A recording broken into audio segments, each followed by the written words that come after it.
I truly discovered who Jesus was for myself at like my teen years. We used to go to like a summer camp up in Michigan for like like 5 days, something like that. And it'd be like all teens like my age. They'd have Bible studies, they'd have worship and stuff like that. And it was during those years that I made it my own personal story, and I really gave my heart to God. And it's funny because I remember during those years, people who didn't even know me was coming up to me and be like, "Hey man, the Lord's telling me to tell you, you're going to be a worship leader one day. You're going to lead like hundreds and thousands of people in worship."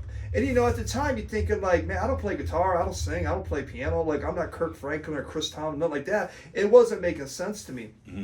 It wasn't until like a few years ago, I was actually DJing in Bogota, Colombia, and in the set I had a worship song that played. And there was like hundreds or maybe a couple thousand people in the audience. God spoke to my heart during that moment and said, "I told you you'd lead worship.